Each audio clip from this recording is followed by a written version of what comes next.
100 days into the oil spill, the gusher is plugged, but lots of people are still suffering. And Catholic Charities is responding. Dennis Walter with the live report up ahead. 100 days ago, life along the Gulf Coast underwent a major change in an instant. It was on April 20th, an explosion on board the Deepwater Horizon rig triggered the worst oil spill in U.S. history. And since that day, tens of millions of gallons of crude have leaked into the water, and oil has washed up on 600 miles of coastline. The well has stopped spewing oil into the Gulf, but the work isn't over. Dennis Waltering joins us live now from Plaquemines Parish in Venice with more on the oil spill disaster 100 days later. Dennis?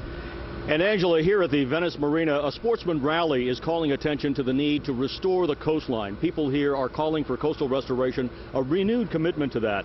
And as that takes place, leaders from several local parishes say they're frustrated by a lack of communication from BP about what the company's plans are now that the oil leak appears to be plugged.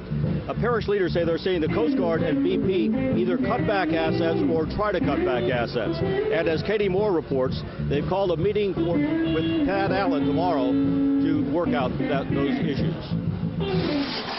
You can see from Ryan Guerra's chain where his heart is, oysters. Right now we're working on fishing crabs plus working on a vessel opportunity. For 100 days now, Guerra hasn't touched his oyster beds. He has one boat out in the Vessels of Opportunity program. The other sits at the Shell Beach dock. Right now he's crabbing on his day off. Maybe 3 years you might not be making no money. You never know what's going to happen. So the money you make now, you better save it. In St. Bernard, fishermen using their boats as vessels of opportunity are still getting the same amount of work. But the concern is BP wants to scale back now that the leak has stopped. Parish President Craig Tafaro says Bonnie was the perfect example. There was the clear message, take those assets and move them to Gonzales.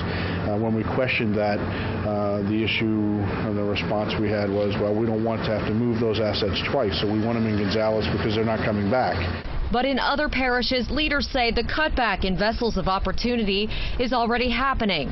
Well, as of today, only 44 of over 290 of the boats have returned to work, which is concerning for us because this is the way of life for these fishermen. This is all they can do at this point. So when they're not working, they can't provide for their families. The problem is neither the parish nor the fishermen know what BP's plans are. The main contractor for beach cleanup workers says he's still at the same number of workers as a month ago. But when it comes to the boats, they're putting us in a very awkward position here, and I sure hope that they make some effort to come down and communicate to these fishermen on what their plans are. BP was a no-show for a multi-parish meeting before Bonnie. Now local leaders hope they'll show up tomorrow when they meet with Incident Commander Thad Allen about future plans, with local leaders getting some input on what happens in their backyards. And hopefully this isn't something where we're being invited to a meeting to be told what we're going to do. Hopefully it's a meeting to discuss what it is that we think we should be doing. It's a discussion about the future of people like Guerra. Katie Moore, Channel 4, Eyewitness News.